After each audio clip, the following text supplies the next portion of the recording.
વિદ્યાવિહાર શાળા પરિવાર વતી પ્રત્યક્ષ તેમજ ઓનલાઈન ઉપસ્થિત આપ સૌનું હું ઉર્વી ભટ્ટ હાર્દિક સ્વાગત કરું છું।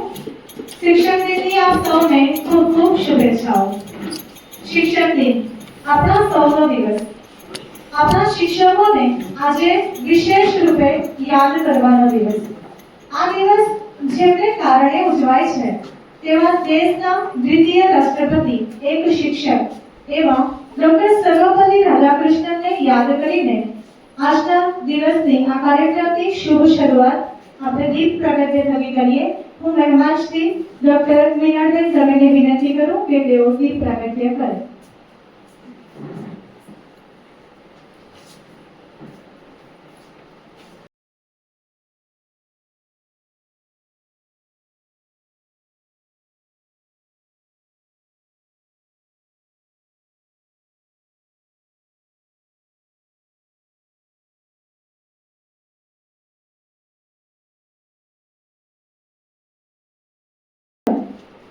ઈશ્વરને યાદ કરતા પ્રાર્થના રજૂ કરવા માટે શ્રીમતી કૈલાસ મેડમને વિનંતી કરું છું, જેના શબ્દો છે સૌનું કરો કલ્યાણ।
આભાર મેડમ.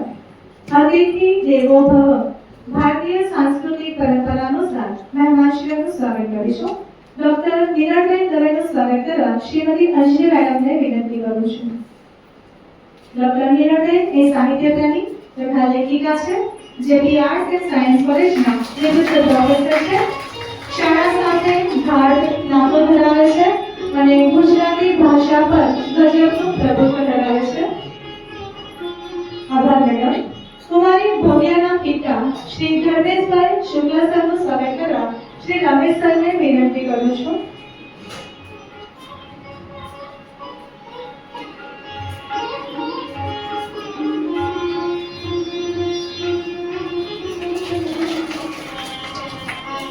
આભાર સર. સર, હું આપને જ વિનંતી કરું કે આપ કુમારી અંજલિના પિતા શ્રી ધર્મેન્દ્રસિંહ સરનું સ્વાગત કરે.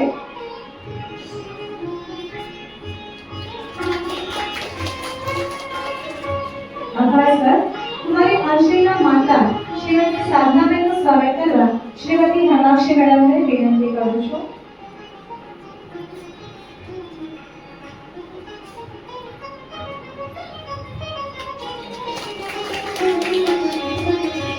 આભાર મેડમ. હવે આપણે શિક્ષક દિને જેઓને સાંભળવા ખૂબ આતુર છે તેવા ડોક્ટર મીરાબેનને હું વિનંતી કરું કે તેઓ ઉદ્બોધન કરે.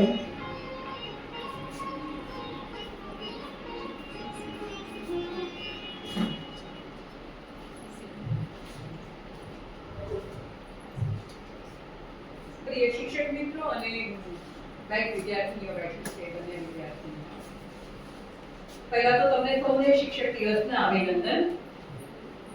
હું પણ લઈ લઉં, કારણ કે હું પણ શિક્ષક થઈ અને શિક્ષક ભલે નિવૃત્ત થાય કદી નિવૃત્ત થતો નથી, એ આજીવન શિક્ષક જ રહે છે. બાકી બધા વ્યવસાય એવા છે કે રિટાયર્ડ થઈ જાય પછી એ લોકો વ્યવસાય સાથે ક્યારેય જોડાયેલા રહેતા નથી. પણ તમને તો અત્યારે જે બધા નાના છો, મારા જેટલા છો, ત્યારે ખબર પડશે કે આજે તમારો ફોન સતત તમારે ડિલીટ કરતા જવો પડે એટલો ભરાયેલો રહેશે. શિક્ષક દિન ને ગુરુ પૂર્ણિમા બે દિવસ એવા છે કે જ્યારે દુનિયાભરના એક છેડેથી આપણને સંદેશા મળતા હોય. સૌથી વધારે મૂંઝવણ મને આજે એ વાતની હતી કે મને કોઈ વિષય નથી આપતો. મને એવું કહું કે તમને જે ગમેલા વિશે વાત કરવી હોય, કાં તો એવું થયું કે સુપરવાઇઝર બહાર જતો રહે કે જે લખવું એ લખજો, હું જોવા નહીં આવું. સુપરવાઇઝર હાજર હોય તો ચોરી કરવાની મજા આવે, પણ હાજર ન હોય તો શું ચોરી કરવાની. એટલે વિષય આપ્યો વખત જેને વાત કરવામાં બંધાયેલી રહે. પણ કઈ મારા મનમાં બે સરસ પુસ્તક અને બે સરસ ફિલ્મ છે એની મારે વાત કરવી છે, અને પછી જો સમય હશે તો બે શિક્ષકો વિશે વાત કરીશું. પહેલી જે ફિલ્મ છે ચીની ભાષાની ફિલ્મ હતી. મેં શોધી પણ મને ક્યાંય મળી નહીં. બહુ વર્ષો પહેલા થિયેટરમાં મેં જોઈ હતી. નોટ લેસ ઓફ 40, 40 થી ઓછું એક પણ નહીં, એવું એનું શીર્ષક. હું શોધતી હતી, મને કે યુટ્યુબ પર મળે તો હું તમને મોકલીશ કે તમે જોજો. લગભગ 1970 ની આસપાસ બનેલી એ ફિલ્મ, જ્યારે ટેલિવિઝન હજી નવા ત્યાં આવ્યા. આપણે ત્યાં તો પીજમાં ને ત્યાં ટેલિવિઝન ચાલતું હતું. ગામડાની સ્કૂલ છે અને ગામડાના જે શિક્ષક છે 45-47 વર્ષના થઈ ગયા છે. સ્કૂલમાં માત્ર 40 જ વિદ્યાર્થીઓ છે, 1 થી 5 ધોરણ સુધીની શાળા, અને 40 વિદ્યાર્થીઓ ત્યાં આગળ ભણે. એ શિક્ષકને મન 40 છોકરાઓ રોજ ક્લાસમાં આવવા જોઈએ, બસ. એનાથી બીજું કોઈ મહત્વ નહીં, કારણ કે 40 વિદ્યાર્થીઓની રોજ હાજરી થાય તો એને પહેલી તારીખે પૂરો પગાર મળે. એટલે એની માટે અગત્યની વસ્તુ એક જ કે 40 વિદ્યાર્થીઓ રોજ ક્લાસમાં આવવા જોઈએ. ભણે છે, નથી ભણતા, બેસે છે, ઊંઘે છે, કોઈ વસ્તુ અગત્યની નથી. હવે કહું એવું કે શિક્ષકને 1 મહિના માટે બહાર જવાનું થયું. હવે બહાર જાય તો એનો પગાર બંધ થઈ જાય. એજ્યુકેશન ડિપાર્ટમેન્ટમાંથી કોઈ જોવા નહોતું આવતું સ્કૂલ ચાલે છે કે નહીં, પણ રોજ 40 વિદ્યાર્થીઓની હાજરી એણે મુખ્ય મથકે મોકલવાની હોય તો કરવું શું? એટલે એની પાસે ભણી ગયેલી એક છોકરી, 14 વર્ષની છોકરી, અને એને પૂછ્યું કે તું 1 મહિના માટે નિશાળ ચલાવશે? મારો પગાર 500 રૂપિયા છે, હું અત્યારે આંકડો બોલું છું, એ જે હોય તો મારો પગાર 500 રૂપિયા છે, હું 300 રૂપિયા તને આપીશ, તારે નિશાળ ચલાવવાની. એક પણ છોકરું એક પણ દિવસ ઓછું નહીં થવું જોઈએ. જો એક છોકરું એક દિવસ પણ ઓછું થયું હશે તો હું તારો પગાર કાપી દઈશ. પેલી છોકરી બહુ ગરીબ હતી ને એને પૈસાની જરૂર હતી. મેટ્રિક પાસ થઈ ગઈ. જો થોડા પૈસા મળે તો કોલેજમાં ભણવા જઈ શકાય શહેરમાં. એણે કહ્યું કે સારું, હું નિશાળ ચલાવીશ. શિક્ષક તો ગયા ને બીજે દિવસે છોકરી આવીને નિશાળ ખોલી કશું જ નથી નિશાળમાં. શરૂઆત ફિલ્મની ત્યાંથી જ થાય છે. એક પાટિયું છે, ચોકનું એક ડસ્ટર છે, શિક્ષક પાછા ચોક ગણીને ગયા છે. 30 દિવસનો મહિનો છે, એમાં 4 રજા આવે છે, એટલે 26 ચોક મૂકીને જવું છું. એક પણ ચોક વધારાનો તને વાપરવા નહીં મળે. 26 ચોકથી તારે મહિનો ચલાવવાનો છે. એટલે ચોક ગણેલા છે, એ પણ લખ્યું છે, ડસ્ટર છે, કપડાનું ડસ્ટર છે, બીજું કશું જ નથી. સામાન્ય છે એટલે વાળે છે અને પછી ઘંટ મારે છે. કોઈ કરતા કોઈ છોકરું આવતું નથી. કારણ કે પેલા છોકરાઓને ખબર પડી ગઈ કે સાહેબ તો છે નહીં, એટલે નહીં જઈએ તો શું ફેર પડવાનું. આખા ગામમાં ફરવા નીકળે છે, જ્યાં જ્યાં છોકરા હતા બધાને પકડીને ક્લાસમાં લઈ આવે છે. 39 છોકરા થયા, એક છોકરો મળતો નથી. ક્યાં ગયો એ છોકરો? તો કે ગઈકાલે એના મા બાપને ખબર પડી કે માસ્ટર તો મહિના માટે નથી આવવાના અને એના ઘરની સ્થિતિ બહુ ખરાબ છે, એટલે છોકરાને શહેરમાં મોકલી દીધો એક હોટલમાં મજૂરી કરવા માટે. એટલે એ તો કાલે રાત્રે શહેરમાં ઉપડી ગયો છે. અને મૂંઝવણ થઈ કે એક છોકરું પણ ઓછું હશે તો મને પગાર નહીં મળે, હવે શું કરવાનું? તો 2 દિવસ તો એને ગમે તેમ ચલાવ્યું લે. પછી એણે પેલા મા બાપને કહ્યું છોકરાને કે તમે એને પાછો બોલાવી લો, એને હોટલમાં જેટલા પૈસા મળવાના હશે એટલા પૈસા અમે તમને આપીશું. તો હોટલમાં કેટલા પૈસા મળવાના છે? તો રોજના 5 રૂપિયા. તો કે હું 26 દિવસના પૈસા તમને આપીશ. મેં વિચારો 130 રૂપિયા થાય, 200 માંથી 130 તો નીકળી જવાના. તો એ ખોટ કેવી રીતે સરભર કરવાની? તો વિચારો કે કમાવાનો રસ્તો શોધી કાઢ્યો. તો બાજુમાં ઈંટવાડો છે અને એને ખબર પડી કે ઈંટ બનાવી લીધી છે પણ એને સારવાની છે, એક જગ્યાએથી બીજી જગ્યાએ મૂકવા જવાનું છે. તો ઈંટ સારવાના એક દિવસના 5 રૂપિયા મળશે. તેને કહ્યું કે હું નિશાળમાંથી છૂટીને પછી આ સારવાનું કામ કરીશ.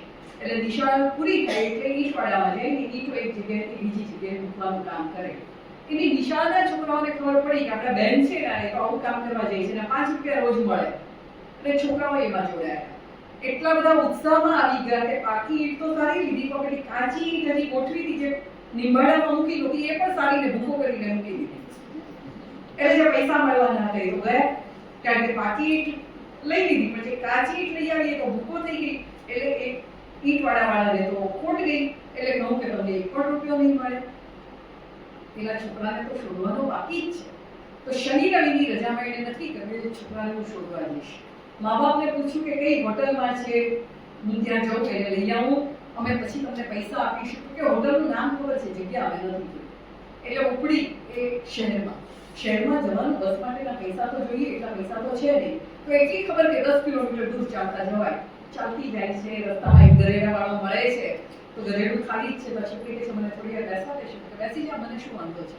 તો 10 મિનિટથી ગરેડા ઉપર બેસવા મળે છે. ટેમ્પો નીકળે છે, ટેમ્પાની પાછળ લટકે છે. એમ કરતી કરતી ને તો 4-5 કલાકે શહેરમાં પહોંચે છે. કદી શહેરમાં ગઈ નથી, ભણવું છે શહેરમાં પણ શહેર જોયું નથી. એટલે એને કેવું છે કે મારા ગામડાની એવું શહેર હશે, કોઈ પણ પૂછી લઈશ કે હોટલ ક્યાં છે. એટલે દાખલ થતા હવે પૂછું કે હોટલ ક્યાં છે? તો કે કઈ હોટલ? તો કે જ્યાં ચા પાણી ને ખાવાનું મળતું એવી. તો કે આ શહેરમાં ઓછામાં ઓછી 400 હોટલ છે, તારે કઈ હોટલમાં જવું છે? એટલે પહેલી મૂંઝવણ હતી કે હોટલના માલિકનું નામ ખબર છે? તો કે એ નથી ખબર. મને એટલી ખબર છે કે મારા ગામનો એક છોકરો ત્યાં કામ કરવા માટે આવ્યો છે અને 8-9 વર્ષનો છે, કપડાકારી ધોવાનું કામ કરે છે. તો કે જો આ વિસ્તારમાં 20 હોટલ છે, ત્યાં ફરી લે. ત્યાં ન મળે તો બીજા વિસ્તારમાં જજે, ત્રીજા વિસ્તારમાં જજે. 15-20 દિવસે તો તું શોધી કાઢીશ. હવે કઈ રીતે એને શોધવાનું? એને પોતે છોકરાને જોયો નથી, કારણ કે એને ભણાવ્યો નથી. હજી તો પહેલો દિવસ હતો ને ખબર પડી કે છોકરો નથી.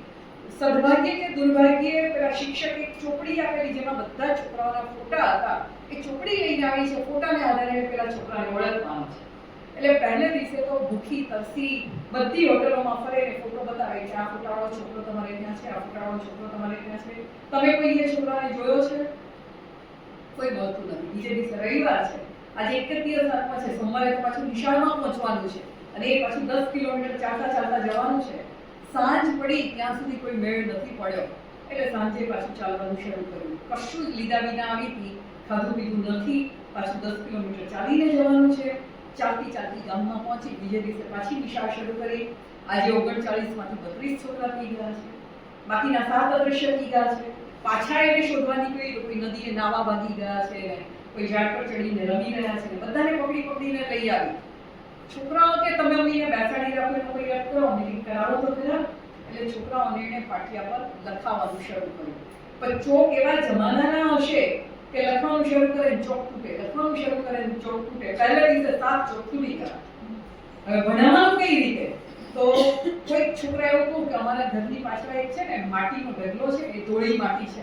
તમે કહેતા હો તો કાલે હું માટી લઈ આવું, એ માટીથી લખાશે કે સારું માટી લઈ આવજો. 3-4-5 દિવસ છોકરાઓને થોડું ભણાવ્યું. ચોથે પાંચમે દિવસે છોકરાઓ ધીમે ધીમે આની સાથે જરાક ગોઠવાયા કે ના ના પેલા સાહેબ હતા એના કરતા આ બેન તો અમને સારું ભણાવે છે, અમને કપ્પો તો આવડ્યો, અત્યાર સુધી કપ્પો પણ નહોતો આવડતો, એને આંખ શીખવાડ્યા તો આંખ કેવી રીતે શીખવાડવાના, 1 2 3 4 રીતે લખવાનું તો ખરું, તો પછી બારીમાં બેસાડે બધા છોકરાઓને.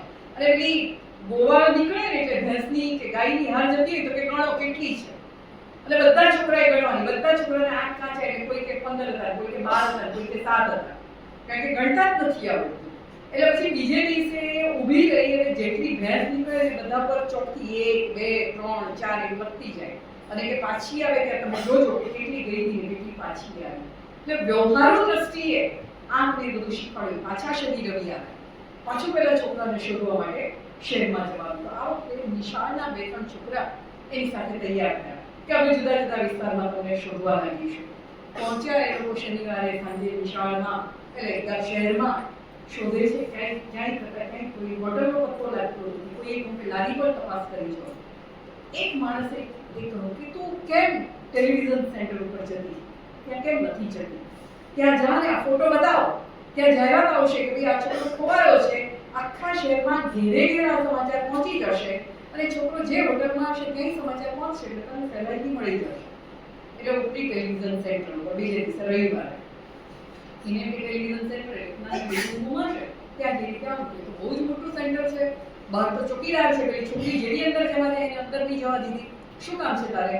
તો કે મારે ટીવી પર આ ફોટો બતાવવા છે. કે એવી રીતે કંઈ બતાવવાનો હશે, તારે પેલા અહીંયા અરજી કરવી પડે, અમુક પૈસા ભરવા પડે. મારી પાસે કશું જ નથી, મારે તો આજે ને આજે આ ફોટો બતાવવો છે. ચોકીદારીને બહાર કાઢી, કેમ કે ગામડાની છોકરી એના વેશ એવા, આગલે દિવસે 10 કિલોમીટર ચાલેલી, ધૂળ ભરેલી, રાતે કે ઝાડ નીચે પેલા 2 બાળકો સાથે સૂઈ ગઈ હતી, એટલે ભિખારી જેવી જ લાગતી હતી. તો બેસી હતી ત્યાં આગળ, જે નીકળે ત્યાં આગળથી બધાને મારા ફોટો ટીવી પર બતાવો છે, મારા ફોટો ટીવી પર બતાવો છે. કોઈ એનામાં રસ જ ન લે. પછી એક માણસ નીકળ્યો, એને જરાક રસ પડ્યો કે તારા ફોટો બતાવીને કરવું છે શું? એટલે એને આખી કથા કરી કે આવું થયું છે, એક છોકરો ઓછો હશે તો મને પેલા શિક્ષક પગાર નહીં આપે, એના હોટલના પૈસા હું એને આપવાની છું, મારી ભાગે તો માંડ 50-60 રૂપિયા જ આપવાના છે, તો મને કેટલા રૂપિયા જોઈએ છે એટલે મારે આને લઈ જવો છે. તો પેલા માણસને થોડી દયા આવી, એને બી ટેલિવિઝન સેન્ટર સાથે કોઈ નિસ્બત નહોતી, તો અંદર કંઈક નાસ્તો બાસ્તો આપવા જતો હશે. એને કહું કે જો આવા રંગની એક ગાડી નીકળશે હમણાં થોડી વારમાં, એ ગાડીની આગળ ઊભી રહી જશે. એ છે ને ટેલિવિઝન સેન્ટરના ડાયરેક્ટર છે. તું ઊભી રહી જઈશ એટલે ગાડી અટકશે, અટકે એટલે તું ડ્રાઈવરને કહેજે કે મારે સાહેબ સાથે વાત કરવી છે. એણે એવું કર્યું, ગાડી ઊભી રહી, ડ્રાઈવરને કહું કે સાહેબ સાથે વાત કરવી છે. ડ્રાઈવરે ધક્કો મારી ગાડી ચલાવવા જતો હતો, એટલે સાહેબને રસ પડ્યો કે આટલી 12 વર્ષની છોકરીને વાત શું કરવી છે. એટલે એણે કહ્યું કે ગાડીમાં અંદર આવને વાત કર, શું વાત કરવી છે.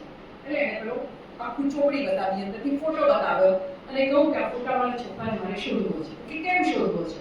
એટલે એને આખી કથા કરી કે ક્યાંથી આવી છે, કે ગઈકાલની આવી છે, ક્યાં રોકાઈ છે, કે હું ને 2 બાળકો છે એક ઝાડ નીચે અમે રાત્રે સૂતા હતા.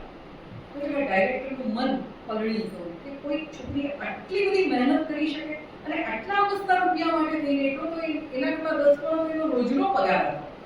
એટલે એને કહું કે આજની રાત તું મારી ઘેર આવ, કાલે હું તને ટેલિવિઝન સેન્ટર ઉપર તારો ઇન્ટરવ્યુ કરાવીશ અને આ સમાચાર આપણે બતાવીશું. કે ના મારે રાતે તો પાછું ગામ પહોંચવાનું છે, કાલે એક દિવસ હું નિશાળમાં ભણાવું નહીં તો મારો પગાર પાછો કપાઈ જશે. એટલે જો શિક્ષક તરીકે એટલી સિન્સિયર છે કે એક દિવસનો પગાર પણ કપાવવો નહીં જોઈએ અને પેલા 39 છોકરાઓ રખડતા પણ નહીં થવા જોઈએ.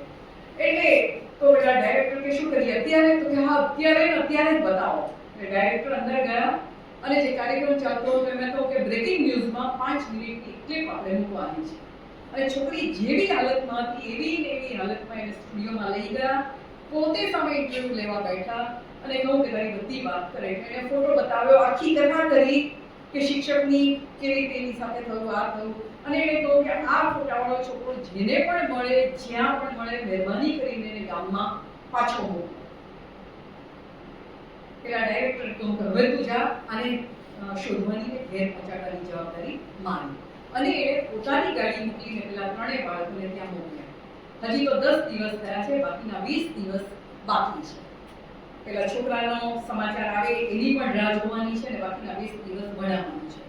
ત્રીજે ચોથે દિવસે સ્પોર્ટ્સ ડિપાર્ટમેન્ટમાંથી 2 અધિકારીઓ આવ્યા અને કહું કે તમારી સ્કૂલમાં સૌથી ઝડપથી જે દોડતા હોય એવા બાળકોની અમારે પસંદગી કરવાની છે. હવે આ બિચારી 14 વર્ષની છોકરી, એને શું ખબર કોણ વધારે દોડે છે, કોણ ઓછું દોડે છે, તો એ પણ શોધવાનું છે. તો કે શું કરીશું, કઈ રીતે શોધીશું? એટલે પેલી લગાન ફિલ્મમાં આવે છે કે એવું દ્રશ્ય મેં એ વર્ષોમાંથી લગભગ 40 વર્ષ પહેલા એ ફિલ્મની અંદર જોયું હતું. એટલે પેલી છોકરી કહે છે કે કોણ સૌથી વધારે દોડે છે મને ખબર નથી, પણ અમારા ક્લાસની એક છોકરી છે ને, એનું ખેતર અહીંયાથી 5 કિલોમીટર દૂર છે અને રોજ બપોરે રિસેસમાં એના બાપાને ભાતું આપવા જવાનું હોય છે. હું 20 મિનિટ રિસેસની આપું છું, એ 20 મિનિટમાં દોડતી ઘેર જાય છે, ઘેરથી ખેતરમાં એના પપ્પાને ભાતું આપવા જાય છે અને ત્યાંથી પાછી આવે છે. એટલે કદાચ આખા ક્લાસમાં સૌથી વધારે જલ્દી દોડતી છોકરી એ છે. તમે એને પકડો અને છોકરીને દોડાવી તો ખબર પડી કે સૌથી ખરેખર ઝડપથી દોડતી એ છોકરી હતી. 20 મિનિટમાં 10 કિલોમીટર દોડી આવતી હતી, ઘેર જતી હતી, ખાતી હતી અને પાછી નિશાળમાં આવી જતી હતી. એટલે પેલા અધિકારી ખુશ થઈ ગયા કે તું કેટલા વર્ષથી શિક્ષક છે, તે કઈ રીતે આ શોધ્યું? કે મને તો 7 જ દિવસ થયા છે સ્કૂલમાં ભણાવ્યાને, પણ આના મેં બુદ્ધિ વાપરી કે આ એટલા માટે ઝડપથી દોડતી હશે તો જ આટલી પાછી આવી જાય. 5-7 દિવસ થયા છે એટલે કલ્ચરલ ડિપાર્ટમેન્ટમાંથી કોઈ આવ્યું અને કહું કે સારું ગાઈ શકતા એવા વિદ્યાર્થીની અમારે જરૂર છે. એટલે પછી એવી રીતે એક છોકરાને શોધી કાઢ્યો. એને જોયું હતું કે રોજ સવારે છોકરો ગાય ચરાવવા જાય ત્યારે ગાતો ગાતો જતો અને ગાતો ગાતો પાછો આવતો. કે ખુલ્લા મેદાનમાં જે આટલું જોરથી ગાઈ શકે એનો અવાજ તરડાતો ન હોય એનો અર્થ એ થયો કે છોકરો સારું ગાતો હશે. અને પેલો જે હોટલમાં ખોવાઈ ગયેલો છોકરો હતો એ 15મે દિવસે ગામમાં પાછો આવ્યો.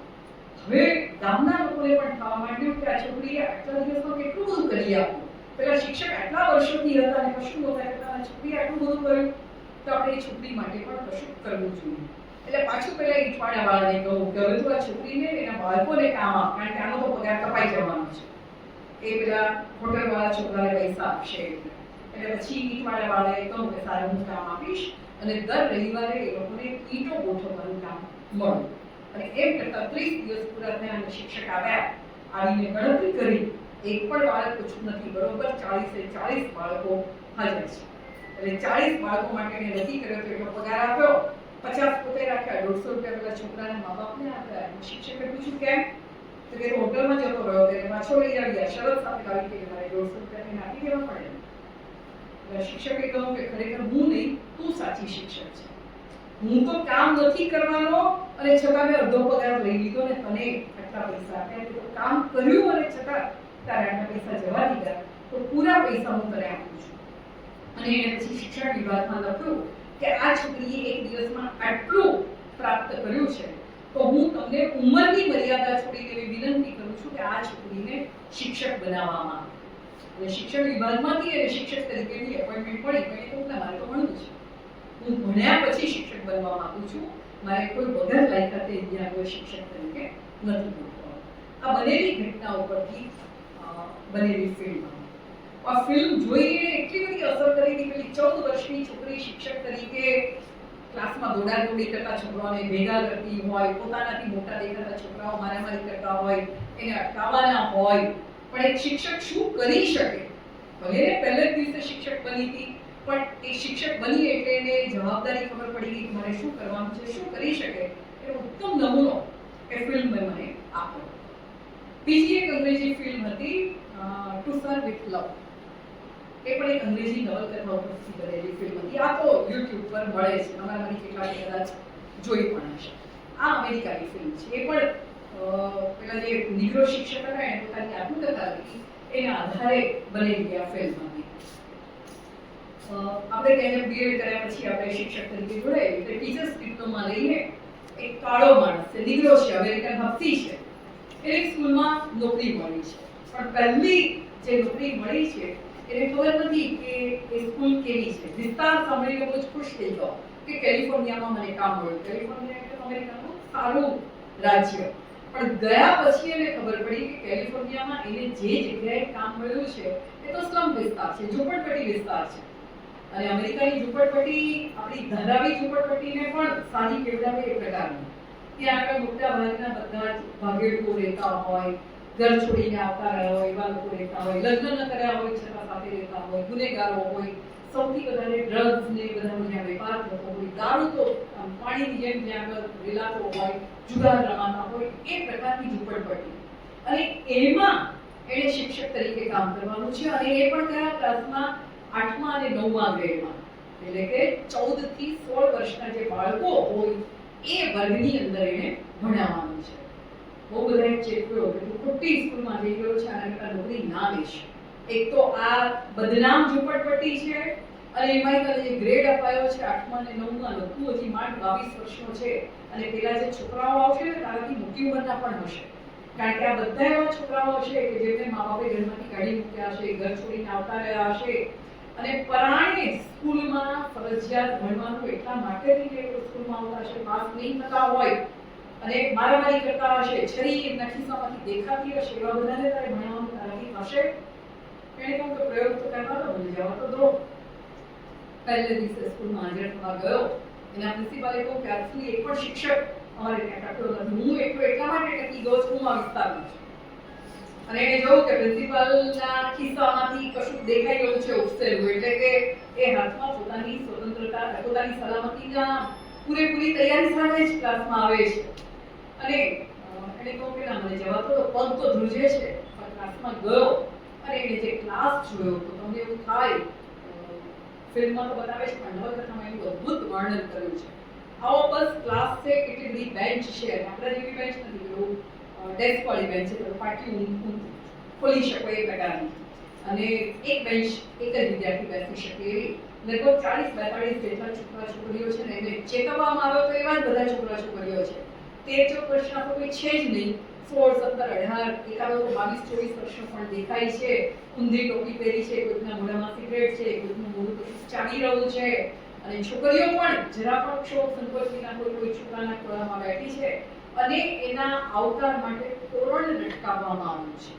આ શેનું તોરણ છે આપણને જાહેરમાં બોલતા સંકોચ થાય એવું અંડરગાર્મેન્ટ્સ ત્યાં લટકાવવામાં આવ્યા છે અને પીરિયડ દરમિયાન વપરાતા જે નેપકિન હોય એ બધા ક્લિપથી ભરાવવામાં આવ્યા છે અને પછી લખ્યું છે કે વેલકમ સર. આવા બધાની વચમાં એને કામ કરવાનું છે. આ જોઈને પગ ધ્રુજવા માંડ્યા, ગયો ટેબલ પર ઉભો રહ્યો, પોતાનો પરિચય આપ્યો. કોઈ કરતા કોઈ તો સાંભળે, ક્યાંક કુકડા બોલે, ક્યાંક મરઘા બોલે, ક્યાંક બિલાડી બોલે, જાત જાતના અવાજો આવે અને હજી સાયલેન્ટ કે ત્યાં તો તીર આવવા માંડ્યા કાગળના અને પછી પડીકાઓ ફેંકાવા માંડ્યા અને પડીકા એના મોઢા સાથે અથડાઈને તૂટે, ગંદકી કચરો નીકળે, ગંદકી નીકળે. આખો દિવસ એને પ્રયત્ન કર્યો, કશું થઈ શક્યું નહીં. પ્રિન્સિપાલે પૂછ્યું કેવો રહ્યો પહેલો દિવસ? સારો રહ્યો. એને કહ્યું નહીં કે હું હારી ગયો, હું કશું કરી નથી શકતો.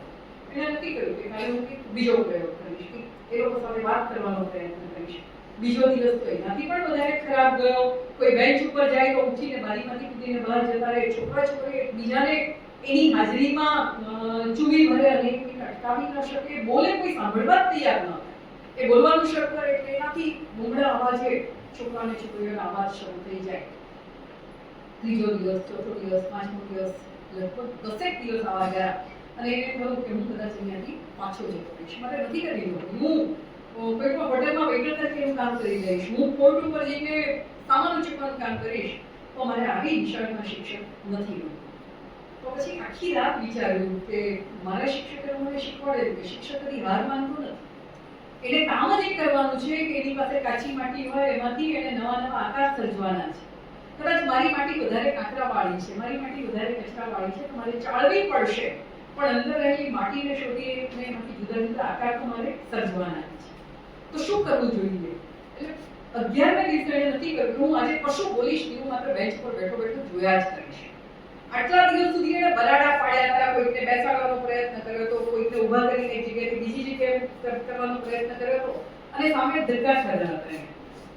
આજે પેલા લોકો એવી તૈયારી સાથે આવેલા કે આજે પણ શિક્ષક કામ કરશે એટલે આપણે પણ આ જ કરીશું. એટલે કશું કરવાને બદલે ખુરશી પર જઈને બેસી જાઓ અને ટેબલ ઉપર હાથ કોણી નીચે એટલે મોઢા નીચે કોણી ટેપી દરેક છોકરાને જોયા કરે. તમે તોફાન કરતા હો ને સામે તમને કોઈ રોકે તો તમને તોફાન કરવાની મજા આવે, પણ તે બોલે જ નહીં, કોઈને તમને ચૂપચાપ જોયા કરે એટલે થોડી મૂંઝવણ શરૂ થાય કે હવે શું કરવું આપણે. એટલે 1-1.5 કલાક સુધી તોફાન ચાલે, પછી બધા ચૂપચાપ બેસી ગયા. કોઈ કરતા કોઈ કંઈ કરતું જ નથી. હવે ઊભો થયો અને એને આટલા દિવસમાં જોઈ લીધું હતું કે ક્લાસનો લીડર કોણ છે, જેના ઈશારે આ બધું ચાલી રહ્યું છે. એ ધીમે ધીમે ચાલતો ચાલતો એની પાસે ગયો, કોલરથી એને ઊભો કર્યો અને પછી સટાક 5 તમાચા મારી દીધા. કોઈએ કલ્પના નહોતી કરી કે આ માણસ આવો ડરપોક લાગતો શિક્ષક આજે અમારી સાથે આવી રીતે વર્તશે. જે લીડર હતો એને તો કલ્પના જ નહોતી કરી, કારણ કે આજ સુધી કોઈ શિક્ષકે એને મારવાની હિંમત નહોતી કરી. અને આજે આ 10 દિવસની ચૂપચાપ બોલ્યા કરતો, આ કરતો, એ માણસે આજે આવું કર્યું કે જ્યાં હાથ ઉગામવા ગયો શિક્ષકની સામે, એને ફટાક દઈને બીજો હાથ જોરથી પકડી લીધો. અને જે ધક્કો માર્યો કે બેન્ચની સાથે એનું માથું પછડાયું, પછી નીચે પડ્યો એટલે પાછો એને ઉચક્યો અને ફરી 5 તમાચા માર્યા અને પછી ખુરશી પર પડતો નાખ્યો એને અને પોતાના ટેબલ પર આવીને ઊભો રહી ગયો અને કહ્યું, આજે રજા, આવતીકાલથી ભણવાનું શરૂ થશે. એક વિદ્યાર્થી પોતાની બુક્સ, પોતાની નોટ્સ અને પોતાની પેન સાથે પોતાની બેન્ચ પર બેઠા હશે. નીકળી ગયો ક્લાસમાં. બીજે દિવસે એને ખબર હતી બે વસ્તુ બનશે, કાં તો માર પડશે અને કાં તો બધા જ ક્લાસમાં આવીને બેસી જશે. અને એની બીજી ધારણા સાચી પડી.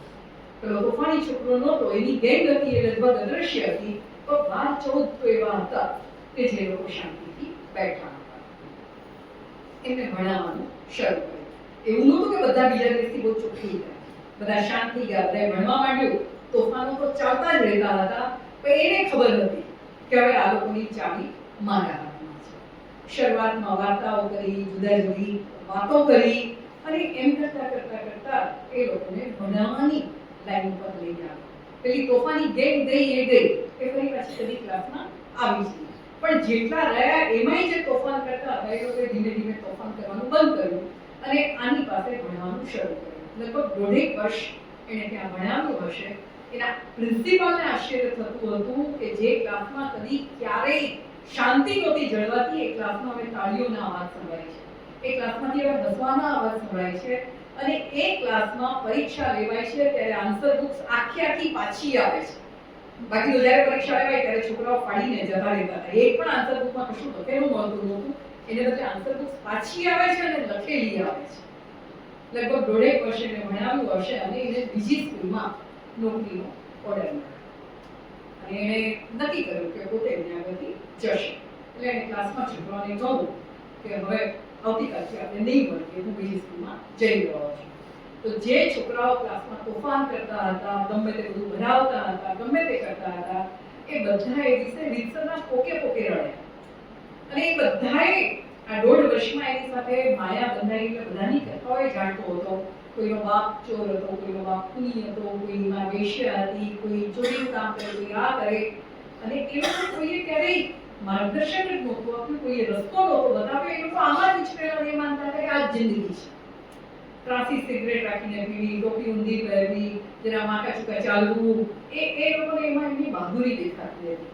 પણ આણે શીખવાડ્યું કે એ બહાદુરી નથી. બહાદુરી શું છે? સારા માણસ બનવામાં બહાદુરી છે. પેલા લોકોએ શીખવાડ્યું કે અમને માણસ બનતા તમે શીખવાડ્યું છે.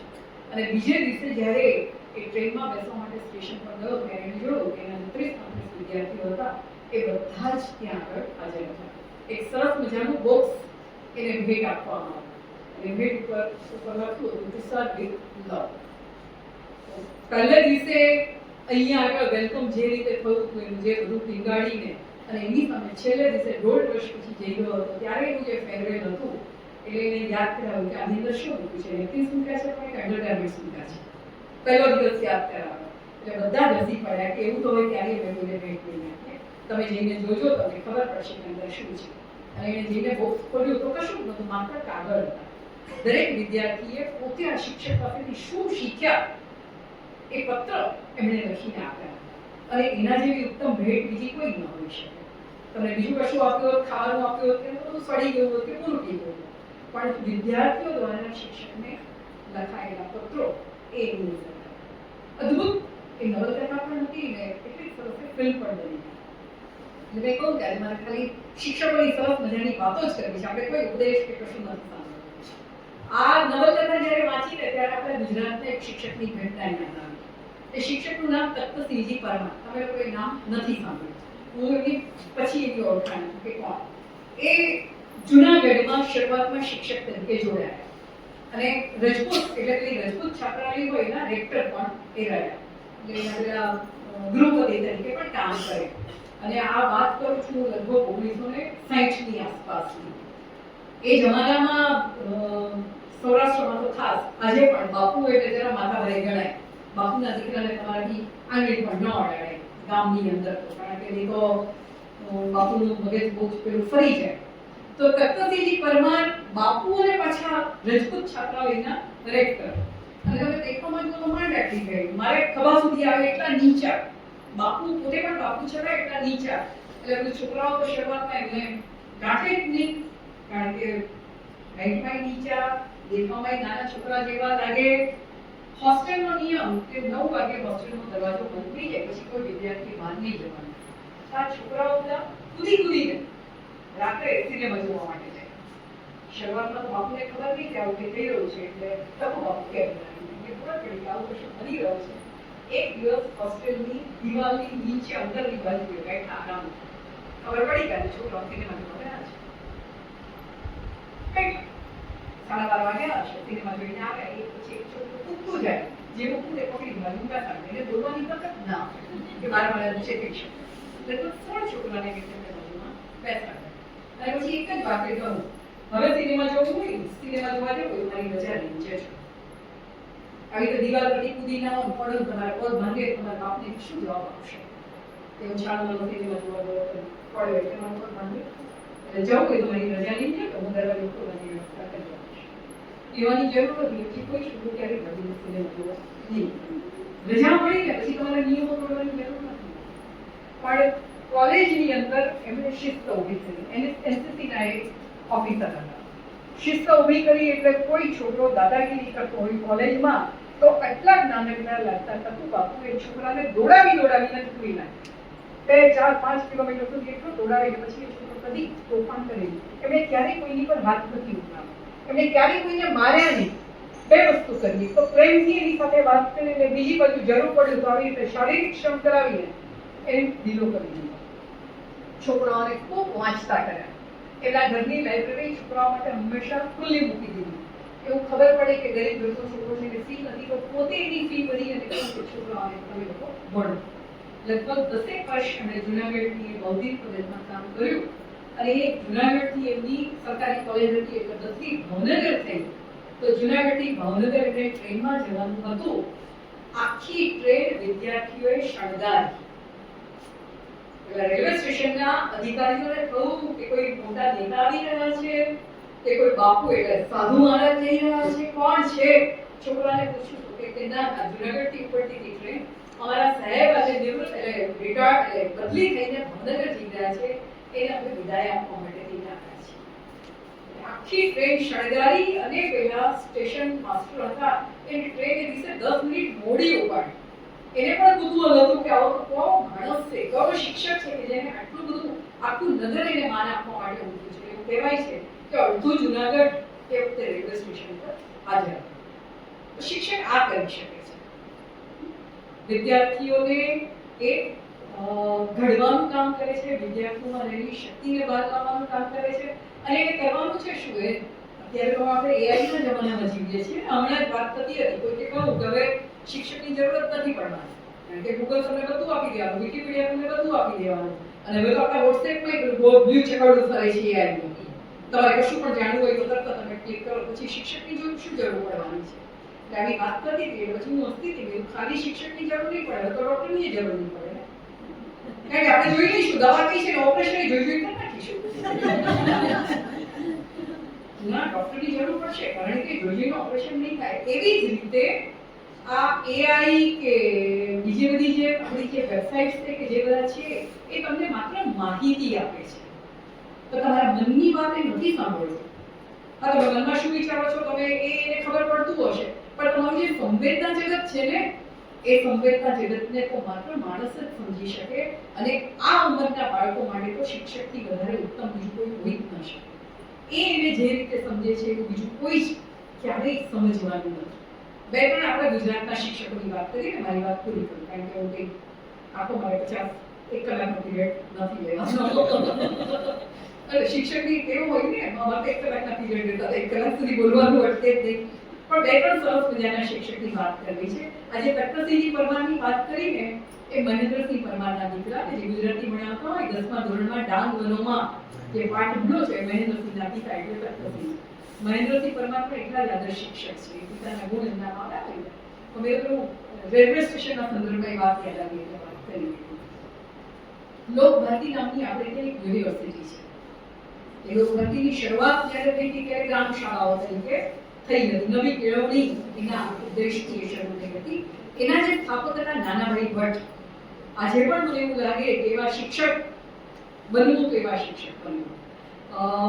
MA થયેલા અને ભાવનગર પહેલા સ્કૂલના પ્રિન્સિપાલ તરીકે, મહુવા સ્કૂલના પ્રિન્સિપાલ તરીકે, પછી ભાવનગર કોલેજના અધ્યાપક તરીકે કામ કરતા હતા. પણ એમને લાગ્યું કે જે પાયાની કેળવણી છે એ તો બાળ કેળવણી છે, એના વિના નહીં ચાલે. એટલે કોલેજનું અધ્યાપન છોડીને એમણે ભાવનગરમાં દક્ષિણામૂર્તિ નામની સંસ્થા શરૂ કરી. અને પછી એમને લાગ્યું કે ખાલી ગામ એટલે શહેરમાં નહીં ગામમાં પણ જવું જોઈએ. એટલે સણોસરા અને મણાર ને એ બધી જગ્યાએ એમણે લોકભારતી એટલે એ વખતે તો ગ્રામ શાળા કહેતા એ શરૂ કરી.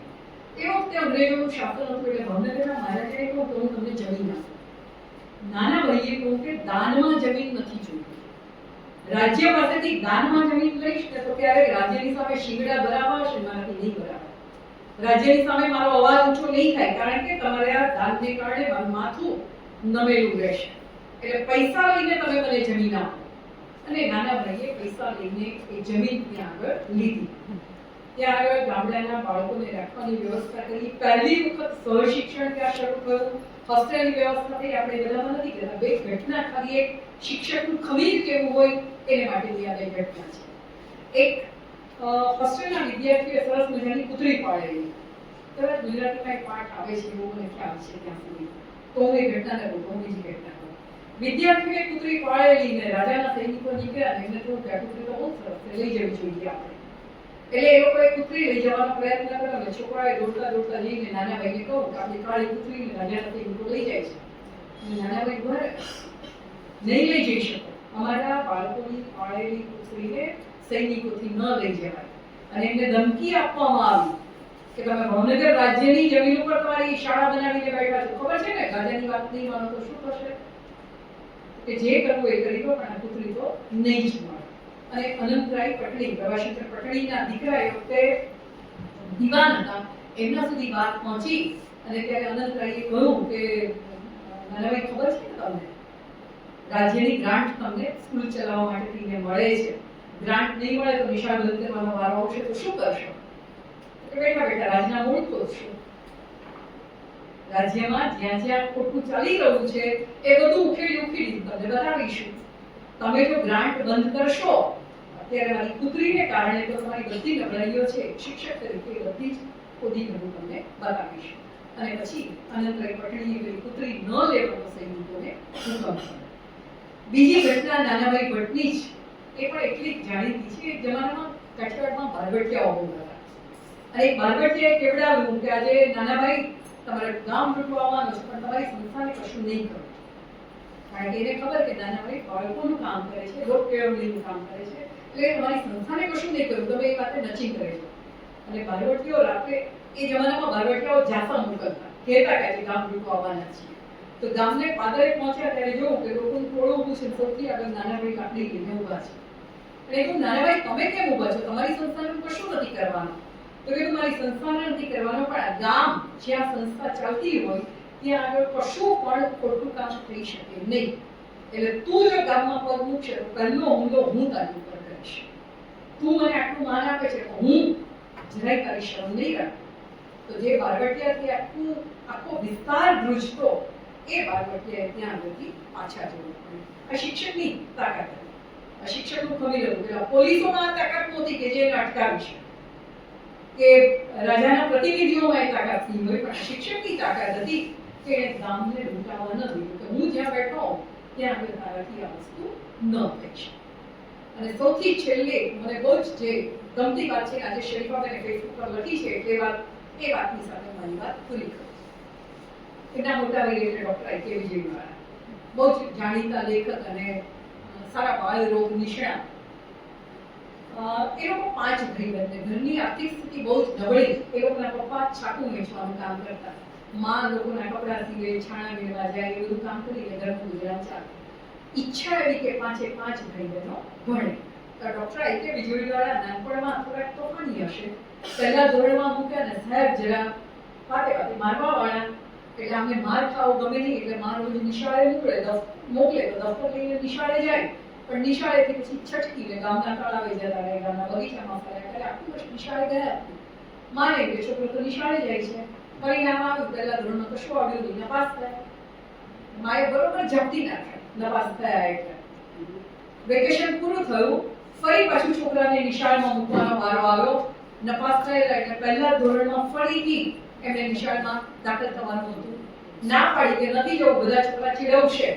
તો માં મારતી મારતી લઈ ગઈ, ભલે ચીડવે પણ તારે ફરીથી પહેલા ધોરણમાં દાખલ થવાનું છે. નિશાળમાં દાખલ થયા, પહેલા ધોરણમાં ગયા અને આજે જોયું કે આજે પેલા સાહેબ નથી, કોઈ નવા બેન આજે ક્લાસમાં આવ્યા છે. ક્લાસના છોકરાઓએ અમે ચીડવ્યા પણ ખરા કે મોટો દાંડો પહેલા ધોરણમાં ભણવા બેઠો. તો પેલા બહેન આવ્યા ને ક્લાસમાં, એમને કહું કે ચાલો આજે આપણો પહેલો દિવસ છે, આપણે ભણીશું નહીં, વાર્તા કરીશું. કોને વાર્તા કરતા આવડે છે? આખું વર્ષ રખડી ખાધેલું એટલે બહુ બધી વાર્તા આવડતી કે આવી ઊંચી કરીને કહું મને વાર્તા આવડે છે. એટલે વાર્તા કરવાનું કહું તો જેવી આવડી એવી ભાંગી તૂટી ભાષામાં વાર્તા કરી. અને પેલા શિક્ષિકા બેને કહું કરે વાહ તું તો બહુ જ સારો છોકરો છે, સરસ વાર્તા કરી. સારો છોકરો છે ને સરસ વાર્તા કરી એ વાત મગજમાં એવી ઉતરી ગઈ કે બીજા દિવસથી ક્લાસમાં નિયમિત થઈ ગયા. સારા છોકરાનું વિરુદ્ધ જતું ન થવું જોઈએ. અને ત્યારથી એની ભણવાની જે લાઈન ચાલી, પેલા બેન હંમેશા વર્ગમાં, એ બેનનું નામ લીલાબેન ભટ્ટ, અને શરીફાએ આજે જ લખ્યું છે કે લીલાબેન અમને જો વાર્તાઓ ન કરી હોત, અમારી આંગળી ન ઝાલી હોત તો અમે આજે ક્યાં ઉભા હોત. તો એક શિક્ષકે આખું વર્ષ ક્લાસની બહાર રહેવાની ફરજ પાડી અને બીજી શિક્ષિકા એવી મળી કે જેણે પહેલા ધોરણમાં નપાસ થયેલા છોકરાને 12મા ધોરણમાં સેન્ટરમાં 3જો નંબર આપ્યો. એમડી થયા. સરસ નવલકથાઓ કે બધું તો લખે છે, પણ એટલા સારા બાળકો નિષ્ણાત છે કે એમની એપોઇન્ટમેન્ટ લેવા તમારે મહિનો સુધી રાહ જોવી પડે છે. તો આજે શિક્ષક દિને માત્ર આપણે શિક્ષકોને આ જ રીતે યાદ કરીએ. Thank you.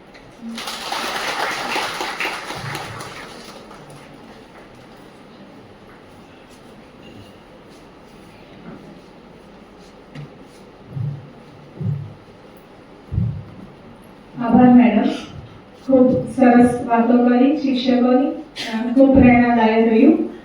હવે આજે આપણા સૌના માટે એક આનંદની વાત એ છે કે શાળાની સીબીએસઈ વિભાગની ધોરણ 8માં અભ્યાસ કરતી બે દીકરીઓ, કુમારી ભવ્ય શુક્લ અને કુમારી અંજલિ સિંહ, તેમનો આજે પ્રથમ કાવ્ય સંગ્રહ પ્રગટ થયા છે.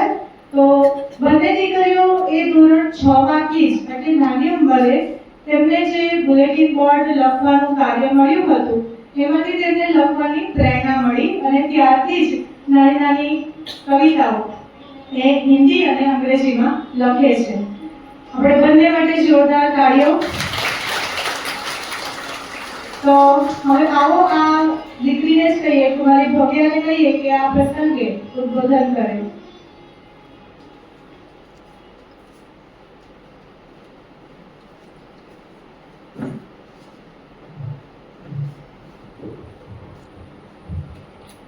Good morning, one and all present over here. I am Bhavya Dharmesh Kumar Shukla. First of all, I wish you all a very happy Teachers' Day. I am here to deliver a speech on book written by me and my friend Anjali. I would like to start my speech with saying some lines to our honorable principal sir. आपकी प्रेरणा से यह शुभ दिन आया है, आपने ही तो हमें आगे बढ़ना सिखाया है. धन्यवाद है आपका कि आप हमारे साथ हैं. खुशकिस्मत हूँ मैं कि सर पर आपका हाथ है. There is a famous phrase of Ernest Hemingway that there is no friend as loyal as a book. The very first poem that I wrote was Birds. Through this poem, I wanted to tell that if I were a bird, then what would I like to do? After writing this poem, I got inspired and thought to write more poems.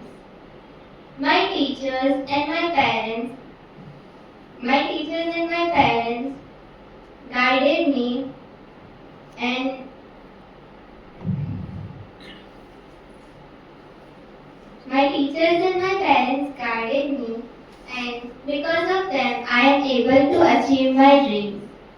Thank you, sir, that they provided me golden opportunity.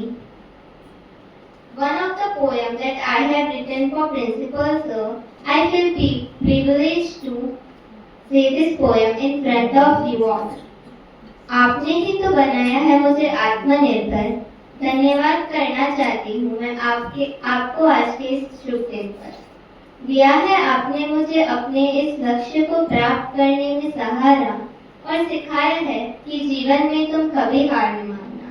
कितनी खुशकिस्मत हूँ मैं कि मुझे आप जैसे आचार्य श्री मिले, जिन्होंने मुझे सही राह दिखाई और अपने पैरों पर चलना सिखाया। आपने ही तो मुझे काबिल बनना सिखाया। I hope, sir, you like this poem.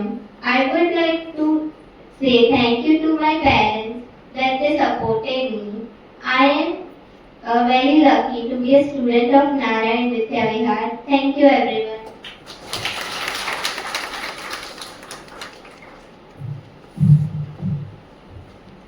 Thank you Bhavya.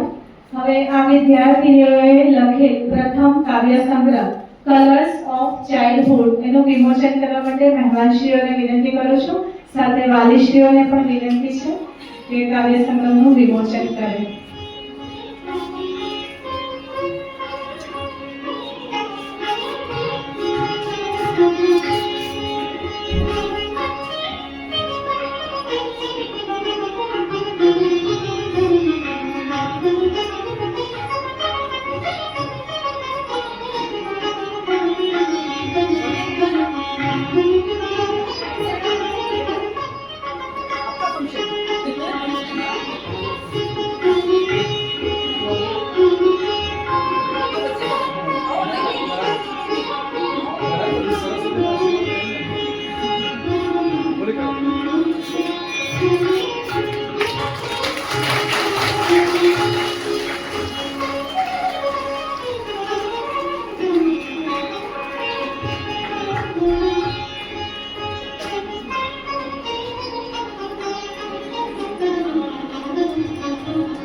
કાર્યો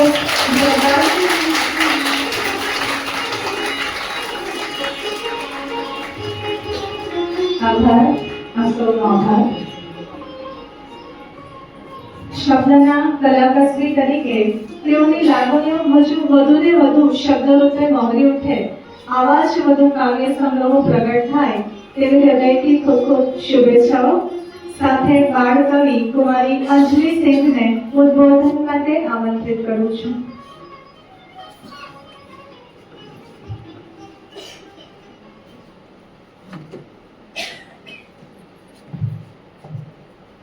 गुरुओं का आदर करना, गुरुओं का आदर करना हम भारतीयों की पहचान है।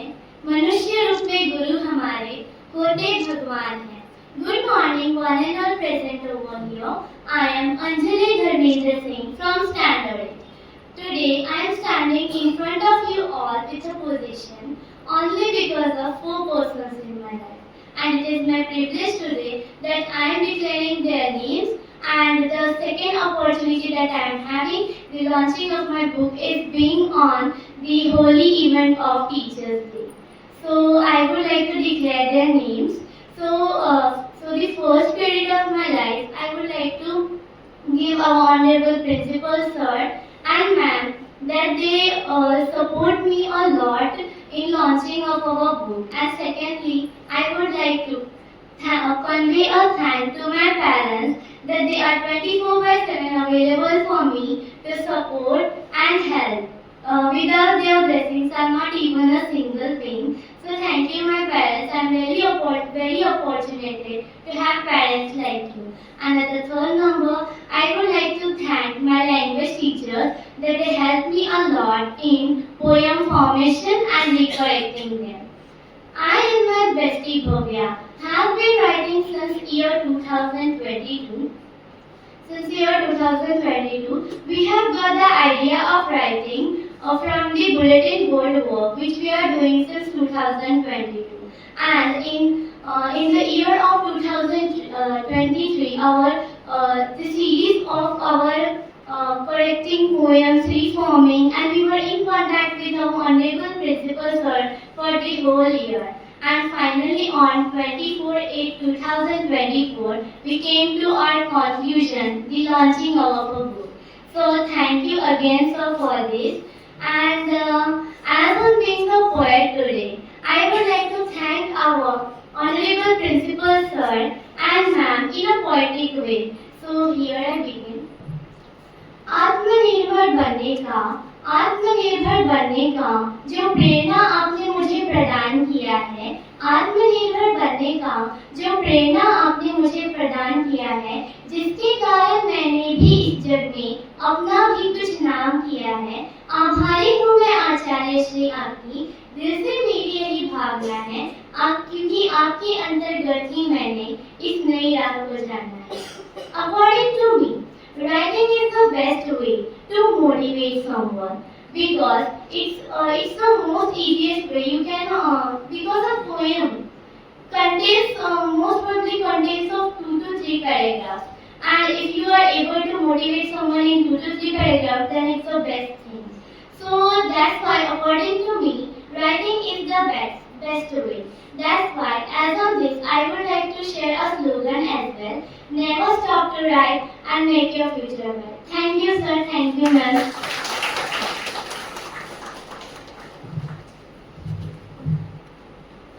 આભાર. શાળા થકી દર વર્ષે શિક્ષક દિન નિમિત્તે શિક્ષકોને ભેટ અપાય છે, સન્માન કરવામાં આવે છે. તો આ વર્ષે શાળાના જે પુસ્તક સંવાદ છે એ પણ શિક્ષણની થીમને આધારિત થવાના છે અને થયા છે. પણ સાથે સાથે દરરોજ જ શિક્ષકોમાં શ્રી મનસુખ સલ્લા સરના પુસ્તકનો એક ટોપિક ચર્ચામાં લેવામાં આવે છે અને આજે પુસ્તકોને શિક્ષક દિન નિમિત્તે જે શિક્ષકોને ભેટ આપનાર પુસ્તક છે એ પણ જીવતર નામે અજવાળું શ્રી મનસુખ સલ્લા સરના પુસ્તક છે. અને આજે સવારે જે એમના તરફથી શ્રી મનસુખ સલ્લા સર તરફથી શાળાને શુભેચ્છા સંદેશ પ્રાપ્ત થયો છે એનું હું વાંચન કરું છું. શિક્ષણને વ્યક્તિની કમાવાની શક્તિ જેટલા મર્યાદિત હેતુ માટે ન ગણતા રાષ્ટ્ર માટે ઉત્તમ નાગરિક નિર્માણનું માધ્યમ ગણીએ તો આપણી દ્રષ્ટિ વધુ વિશાળ થાય, ધ્યેય સ્પષ્ટ થાય અને કાર્યપદ્ધતિ વધુ અસરકારક થાય. ખોટા વલણો, નબળી આદતો અને અવિચારીપણું એ માણસની બેડીઓ છે. તેમાંથી મુક્તિ મેળવવા માટે શિક્ષણ એ સૌથી ઉત્તમ ઉપાય છે. આજે દેશમાં ઉન્માદપણું અને સ્વાર્થની અતિશયતા દેખાય છે. તેનું કારણ શિક્ષણની નબળાઈ અને ઉપેક્ષા છે. તેમાં વાલીઓ, શિક્ષકો, રાજકર્તાઓ, ચિંતકો અને ધર્મગુરુઓ સૌ જવાબદાર છે. એટલે શિક્ષણને નવું સ્વરૂપ આપવું એ રાષ્ટ્રહિત માટે જરૂરી છે. તેથી માત્ર સ્મૃતિ વિકાસ નહીં પણ હૃદય વિકાસ જરૂરી છે. માત્ર બેઠાડું શિક્ષણ નહીં પણ કૌશલ્યો વિકસાવનારું શિક્ષણ જરૂરી છે. માત્ર પરીક્ષા માટેનું શિક્ષણ નહીં પણ તર્કબુદ્ધિ અને વૈજ્ઞાનિક અભિગમનો વિકાસ જરૂરી છે. શિક્ષક દિન આનું સ્મરણ અને સંકલ્પ કરવાનો દિવસ છે. દરેક શિક્ષક સામે આ પડકાર છે. જો શિક્ષકો આ પડકારને હૃદયથી સ્વીકારશે તો ભારતની આવતીકાલ અવશ્ય ઉજ્જવળ થશે. આ સંદેશ સાથે આપણે પ્રતિકાત્મક રૂપે શાળાના અલગ અલગ જે 5 સેક્શન છે તેમાંથી સૌથી નાની વયના જે શિક્ષકો છે તેમને પુસ્તક ભેટ સ્વરૂપે શાળા આપે છે. તો હું વિનર મેડમને વિનંતી કરું કે આ શિક્ષકોને ભેટ આપે. સૌથી પહેલા કુમારી પ્રિયાબેન તડવી સીબીએસઈ વિભાગમાંથી,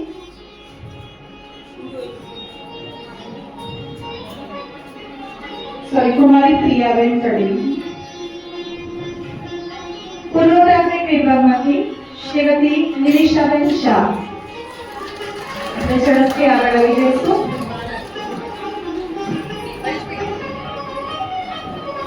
પ્રાથમિક વિભાગમાંથી કુમારી ધ્રુવીબેન ઠક્કર.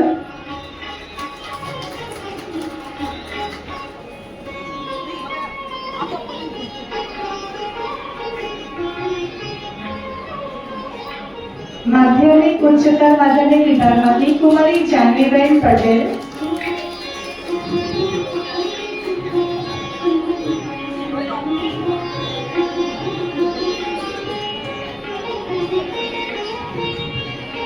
અને બિન શૈક્ષણિક વહીવટી વિભાગમાંથી શ્રીમતી અંકિતાબેન પટેલ.